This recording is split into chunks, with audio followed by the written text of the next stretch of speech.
Good afternoon, it's as we see it here on the Delaware Live, where we discuss the topics business primarily, sports, business.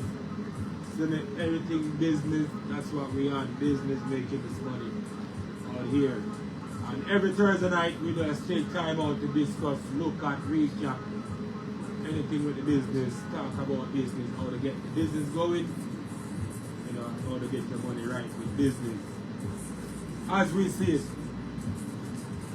join us tonight, we have Nimrod. What's up? Hello. Rephrase that for me, sir. Sorry, I got your name wrong. Ebrad. Alright, Ebrad is into stocks and options trading. So we'll be speaking a little bit on that tonight, on options trading. You know, I myself is into business. I'm just working in general. So we'll touch on anything business-wise, but you know, it's already April 2026. And right now the weather is changing here in Delaware, so it's the car wash detailing thing I into. So already we got the flyers going. We're getting the word out. You know, the business is also mobile. You know, business mobile detail right now. Yeah, man, that's some mechanic work to see and Yeah. I know you're into mechanics. Man, you doing some minor work on your periods, oil change.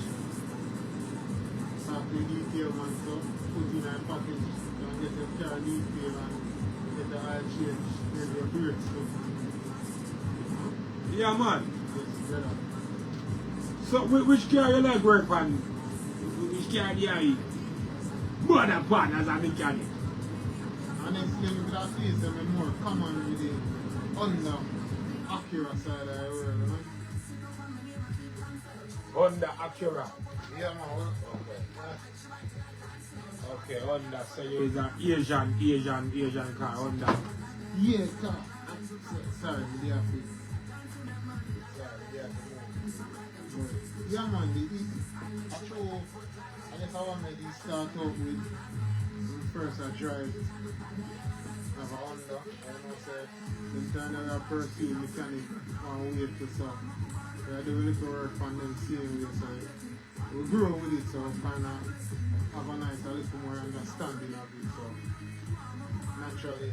So when you say mechanic are Honda and Asian cars, brakes, rotors, tune up, spark plugs, oil change,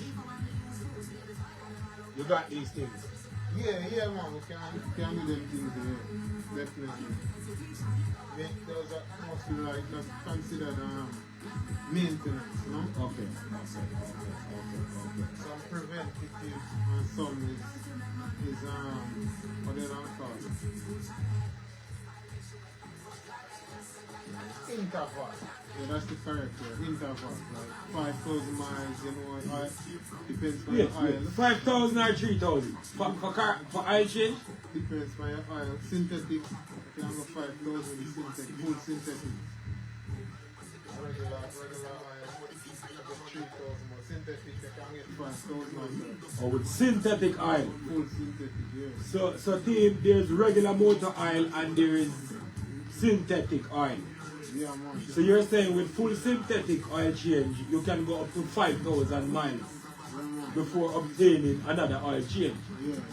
But with regular motor oil, 3,000 miles. Yeah, man. So alright. So if you're not driving the car as much,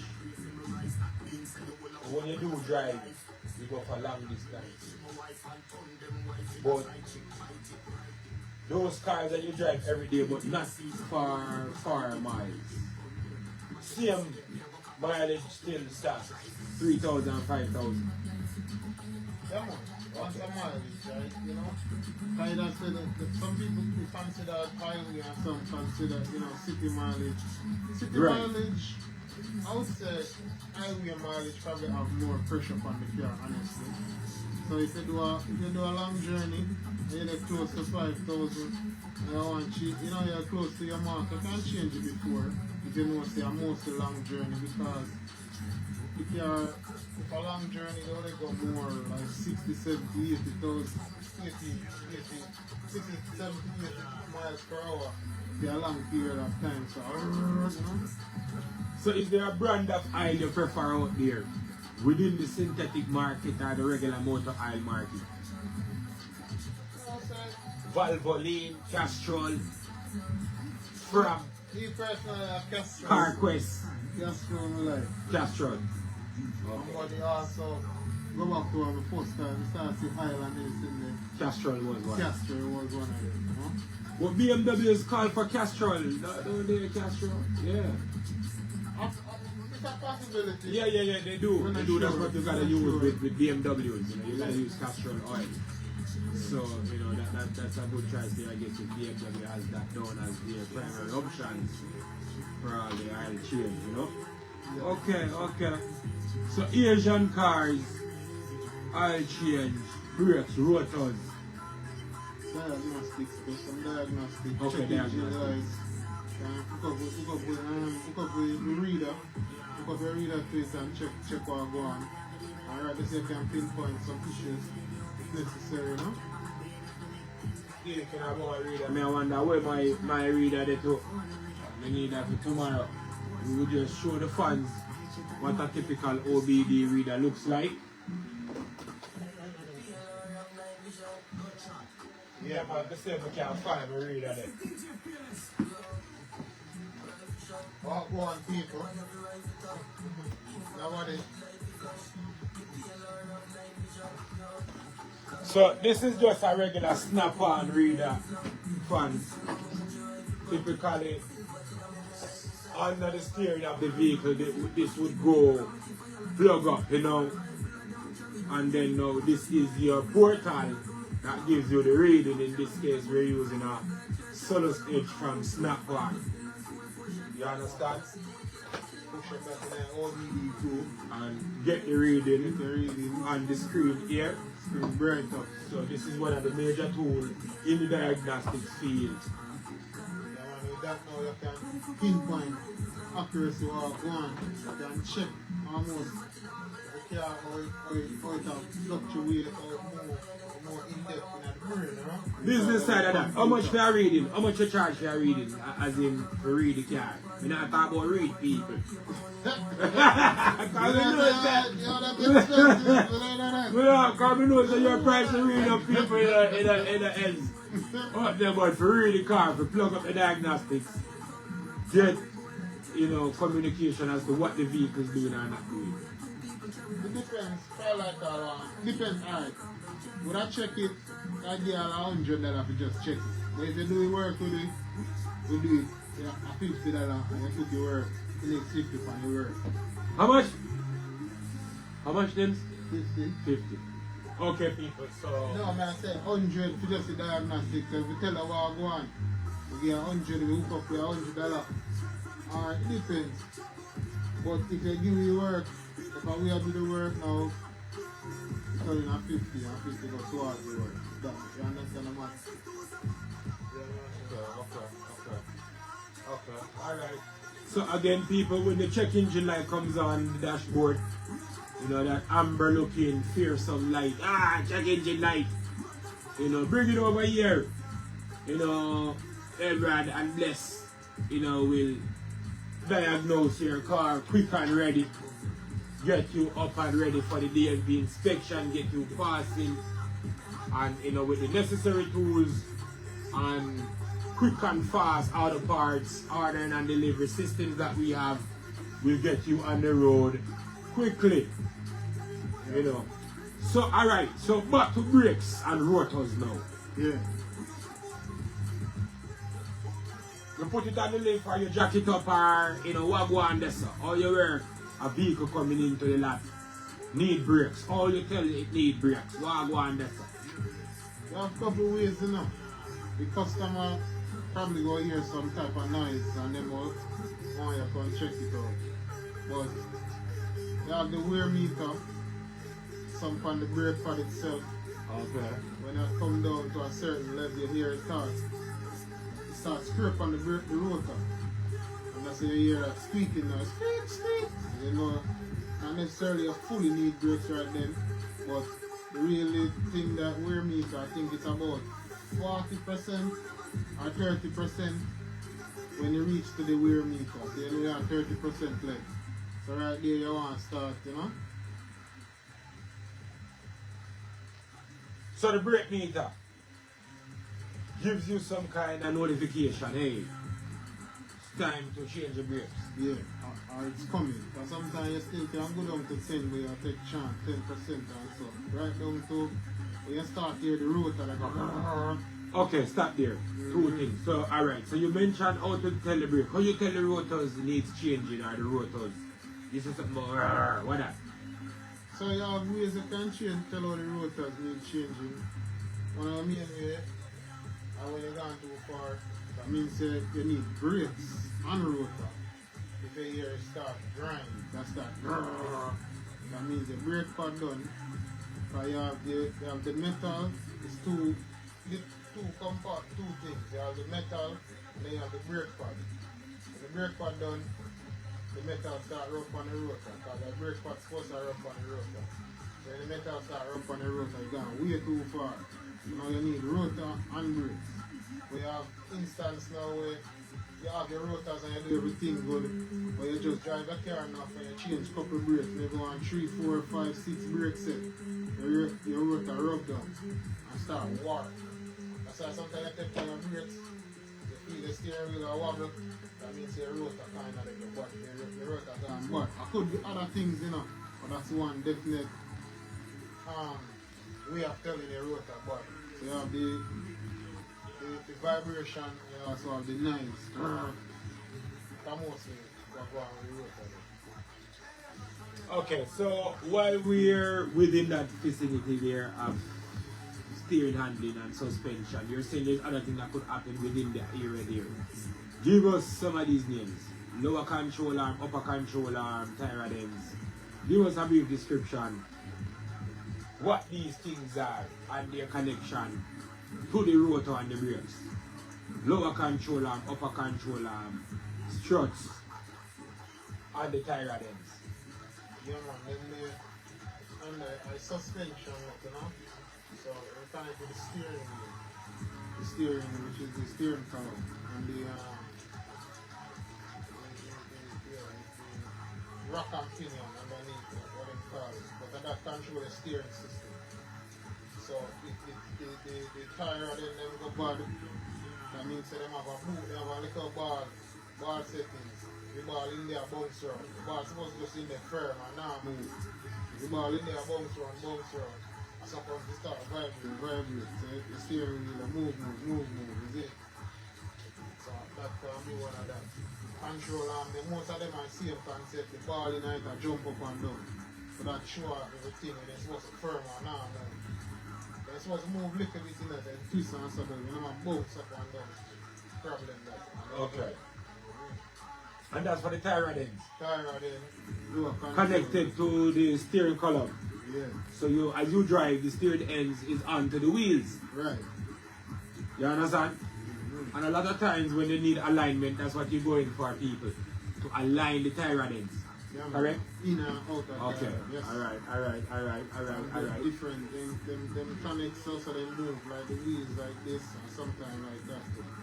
So Okay. yeah, adjust. I say them adjusting by turning the tires in and turning them out. Alright. So, lower control arm now and upper control arm. Yeah, man. You know, they kind of, I'm more for the bumps. Like the suspension, but we have go over bumps and then we have go over lump.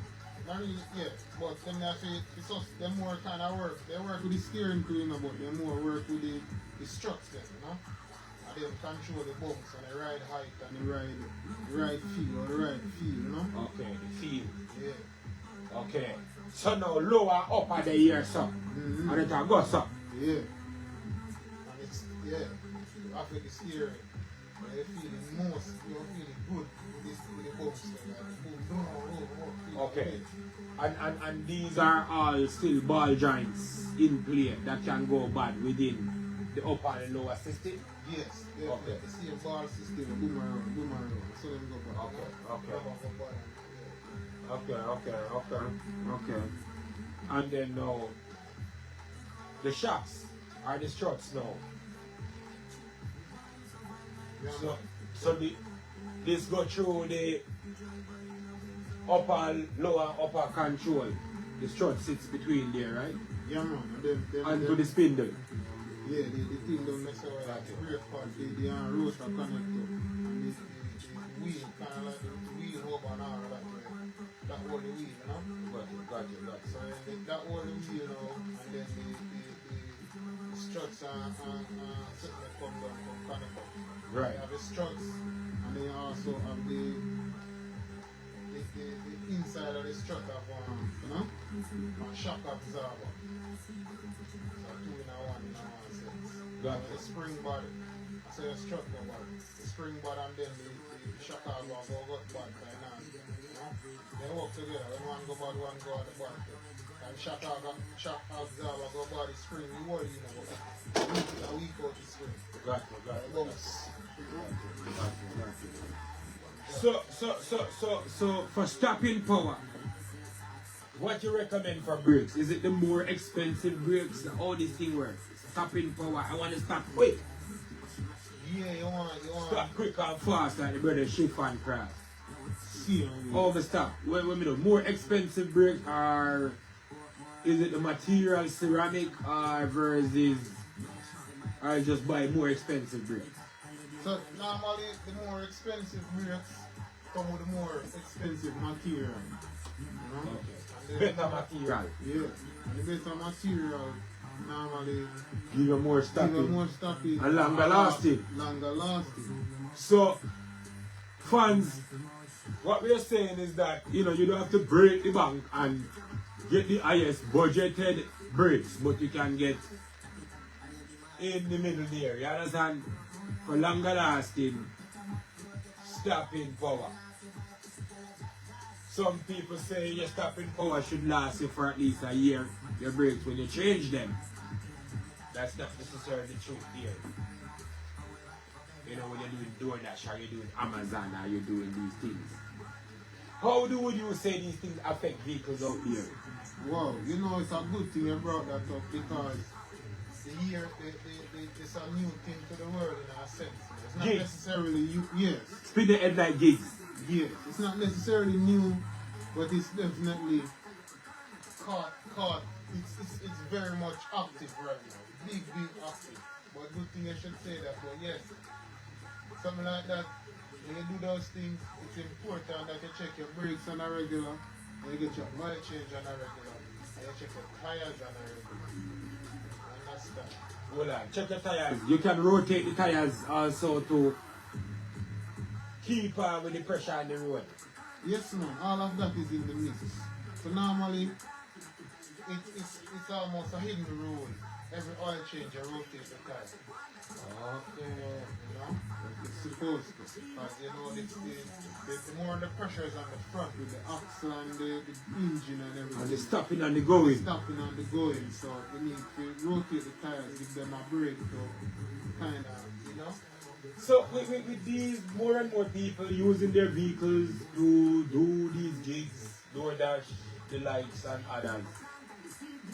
I mean, who's seen the returns from these vehicles entering the repairs? Are people doing these repairs themselves mostly, or is it local shops, or these delivery people working with shops that they're giving incentives to the drivers to take your car here? Who's seeing all of these repairs? I have a friend that does some of those gig things, and from what I understand, some of the gigs offer percentage with certain companies. So, you might get a 10% discount when you do an oil change with a company of a big name. But I also know people who they have somebody who they trust to do their work and trust with their car overall. Okay. And that's who they bring it to. So for a lot of people then, is who they've been working with for a while. So a lot of people don't like the jump mechanics or change different mechanics. No, because the fact of the matter is you're driving and you're out there And if for somebody who does it a lot, they will be driving a lot, going different places. And they would like a trustworthy automobile to take them back and forth. You know? Alright. On that note, we're gonna take a break, team. It's as we see sports cars, you know, Business and business. Thank you. and trading, you know, And trading. trading, yeah, options trader. So join us in a few. We'll be back. We're taking a break, team. Listen. Thank you for joining us. Thank you for joining us.